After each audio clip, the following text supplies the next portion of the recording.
Coming out to you from the KMSU studios on Minot State University campus, it is time for another episode of the Minot Sports Podcast. We got for you here episode 3 of season 2, so finally starting to roll out with some more content and info to pass along. We had some football action this past weekend, along with some hockey news to pass on by, plus many more. But before we get into that, a quick reminder to you guys that the Minot Sports Podcast is a production of KMSU TV and Radio. Be on the lookout for KMSU's weekly show Inside Out, getting ready to debut in a couple weeks from now, talking about news, weather, sports, and if we're lucky, maybe a few socially distant interviews as well. Follow us on social media, the Minot Sports Podcast, on Twitter, Instagram, Facebook, and subscribe also to the YouTube channel. And KMSU is also on Facebook, Instagram, and Twitter. And also check out their YouTube channel and give it a sub. Let's get started on this overcast Sunday, the 6th of September. Happy Labor Day weekend, Minot sports fans. Hopefully the extra day off will be of a positive service to you guys. I want to get to this right away. The football games happening this past weekend. The few Minot clubs representing the city, Bishop Bryan and Minot High. Bishop Bryan already 3 weeks into their season, but Minot High, this is their second game now and just recently had their home opener this past Friday. And Bishop Bryan, one of the rare occasions that they get a second straight home game, although being their class single A and the rest of the division is loaded with teams around the state. You know, schedules like this, they can be a little, I don't want to necessarily say skewed, but you could go any direction with them. But let's start off with Bishop Bryan. I was not there for that one against Kenmare BBC. And of course, Bishop Bryan is going to do their thing and just whale the ball around and do good at it. Like I said, it was against Kenmare BBC, and just like Carrington, this also was not competition at all. The final score ended up being 49-0. Bishop Bryan defense throwing up a donut on the scoreboard. And you got to credit them for that for the past few weeks they've been playing, because yeah, these may seem like easy games to win, but you got to look at it as these are ones that Bishop Bryan needs to have, and yes, they're handling them well. These are the easy wins that are going to put you in a comfortable spot come playoff time when the standings or seedings will be set. So after starting 0-1 versus Dickinson Trinity, losing on a last-minute safety, and you got to think of it this way, they lost on a last-minute safety. They were that close. Just that one thing at the end of game 1, that much of a difference between them being 2-1 and 3-0. It's obvious that the Lions, for them, this was not going to sit easy in their heads. They let it pass on by, and they rebounded strongly. In the wins that they're getting, they're convincing. They're showing us why they should still be in the conversation as contenders in the Class A Single A division. You might say, yes, these are easy wins, but Bishop Bryan is making it look easy. When they are doing this, they are reminding us of just how much potential they have to go far. There's going to be some interesting ones coming up. Tioga and Velva. Velva is still good this year. So picking up these wins early and in convincing fashion, these are the games where they're just business as usual for this team. But let's say if they had any issues, like any slight discrepancies, how do you think other people would view them? In fact, how would that affect their rank in the standings in the weekly polls? Yes, these may not be big games. Yes, the fans may say, like, oh, these are super easy. You never want to look down on your opposition. Bishop Bryan is doing exactly what they need to do. And for any team, a redemption tour, yes, there are going to be some easy games. And yes, you're going to have your division foes, the same ones that may have caused you some frustration or just presented a tough competitive nature that you had to work a little extra harder at it. Every team goes through this. This is basic sports team knowledge that just Bishop Bryan is doing what they need to do. Had Kenmare done them a little better, like I said, how could that play into the back of their minds saying they gave us a run, and how should we respond, the next time we face them, or just what do we need to do to get back up to that level? Luckily, Bishop Bryan, like I said, they're doing what they need to do. They're scoring at will, sticking to their game plan, and they didn't falter. So Bishop Bryan, once again, looking for that appearance in the state title game in hopes of having a better result, and they're not slowing down. They're reminding the other top contenders of the division, saying, look out for us, and they're putting the opposition on their toes. We are seeing good results from this team. I didn't catch to see who got scores, touchdowns, passes, rushes, whatever, but 49-0 over Kenmare. Good stuff from the Lions. As for Minot High, though, the Friday Night Lights home opener for Minot High didn't be too pleasing for them, as it was quite an underperformance from just all around. And you saw from last week's Mandan game that they were efficient. They were driving the ball down the field. They got some big plays. Maybe not quite to the red zone just yet, but they were getting the ball deep into the end zone and just driving it, and they made few opportunities count, and until Mandan just took over and just became that good team that they always are. This past Friday was not the case, and against a Jamestown Blue Jays squad that had just come off a win against the Dickinson Midgets, they're feeling good and they're confident in this next game against Minot High, and there is proof of that, and that is why Jamestown showed it off on the field. As the Blue Jays come away with the 19-9 victory over Minot High, Magicians now 0-2 in Jamestown, a surprise team in the Western Dakota Division, 2-0 alongside of Bismarck Century and Bismarck High. This will be interesting to see if they can keep this momentum going against even the Bismarck teams, but they're rolling for now. As for Minot High, this was an underperformance everywhere, and even Jamestown just had a few more big plays than Minot did.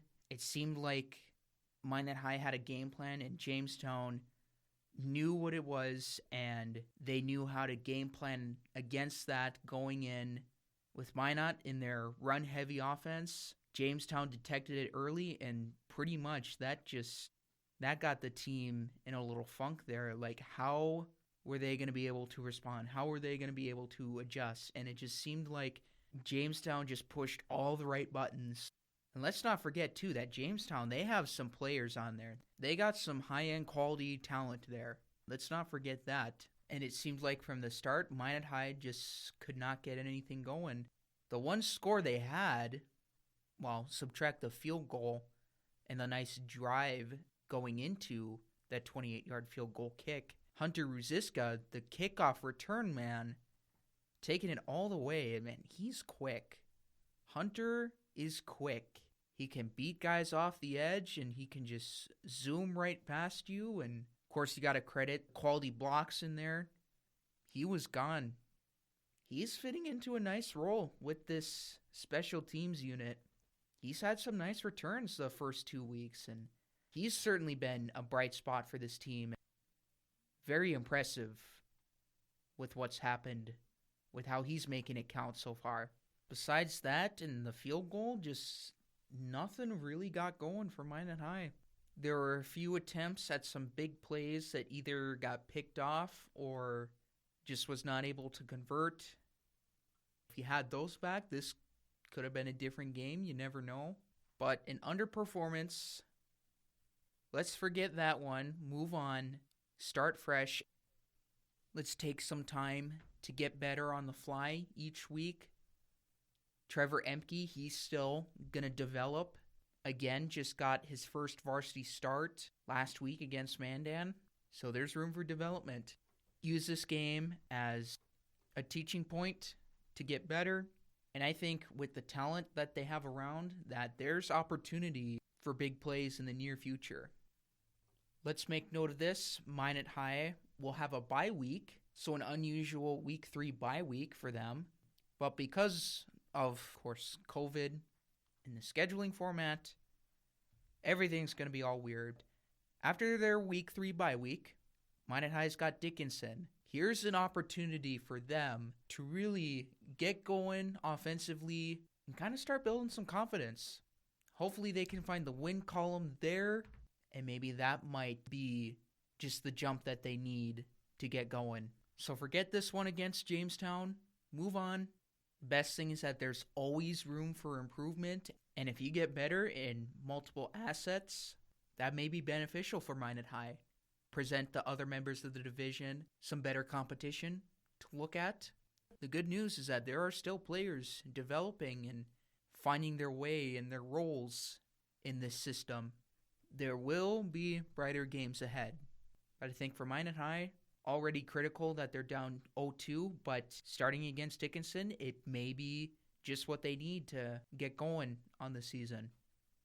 But once again, Blue Jays taking it 19-9 on Friday the 4th.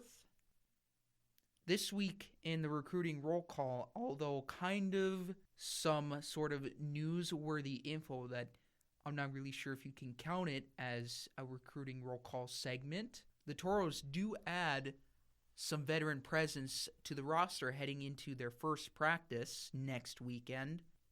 With the additions of forward Caden Scott and defenseman Jared Lambright, kind of an unusual way to add them to the roster, because reported by the Toros themselves, two teams, the Kansas City Scouts and Corpus Christi Ice Rays, those teams have actually decided not to play this upcoming season for reasons via the coronavirus. They got them through a dispersal draft, and so that's how the Toros were able to select them. Also reported by the Toros, with first practice beginning on September 13th, they will also open up the preseason versus the Aberdeen Wings in Aberdeen on September 19th, and then hosting the Wings on the 26th for another preseason matchup. So some sort of scheduling news there from the Toros. Still kind of some uncertainty hanging around, but that's some good things to look forward to.